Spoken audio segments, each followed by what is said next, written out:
Uish, ada jual Keyplate Ultraman dekat 7-Eleven ni. Video lepas aku dah buat korang jalan-jalan dekat Ipoh dan juga jalan-jalan dekat Billy ni, which is aku jumpa banyak betul buku-buku yang berdesainkan Boba dan Megamato. So lepas aku dah pergi jalan-jalan dekat Billy ni, aku singgah kejap dekat 7E yang selorong dengan pasar raya Billy ni. Kat situ Monster Galaxy Card dah licin habis. Tapi ada benda lain yang menarik perhatian aku, iaitu yang ni Keyplate Ultraman Puyo Vol 8 So aku pun ambil 2 kotak, iaitu satu kotak Keyplate Vol 8 punya. Kat sini secret kita boleh dapat Ultraman Jit Mega Master. And then lain satu aku beli iaitu Q-Man Jenama ni tak pernah dengar lagi, tapi which is menarik jugalah dia punya line up. So jom kita buka salah satu untuk video kali ini. Kat sini kita boleh dapat secret dia Ultraman 3 yang glitter punya. Satu kotak ni berharga RM8.90. Jadi mari kita buka dan tengok karakter apa yang kita dapat. By the way guys, cuba korang komen kat bawah, untuk new gen Ultraman mana yang paling korang suka? Kalau aku, of course lah Ultraman Zero.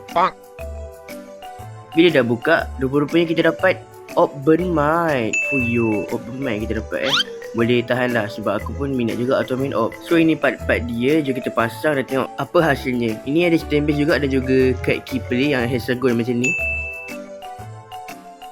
Dan inilah Keyplate-nya ketika dah dipasang. So untuk detail, untuk seharga RM8.90 dan kecil macam ni, kira okey lah kan. Karakter dia pun sebiji dalam cerita. Tambah-tambah dia pula full artikulasi. Tangan dia boleh gerak.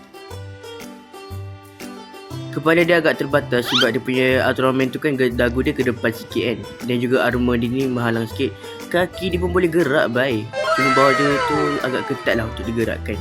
So kalau korang nak main pun sedap lah walaupun kecil kan. Pinggang dia pun boleh geol-geol macam ni. Ada tambahan aksesoris macam stamp base dan juga efek film api ni. Ada bola yang macam api ni boleh pasang kat tangan dia. Aku tak tahu function dia apa. Dan macam lah dia lebih kurang ketika dia dah disatukan dengan aksesoris dan juga stamp base. So untuk detail dia memang cantik lah dan bagus lah kan. Efek frame dia pun mantap. Dan untuk seharga RM8.90 Keyplate ni memang berbaloi lah bagi aku. So apa pendapat korang? Cuba korang komen kat bawah. Kalau korang suka video ni, jangan lupa like dan subscribe Fish Game TV. Yang penting, ingat Keyplate, ingat Fish Skin.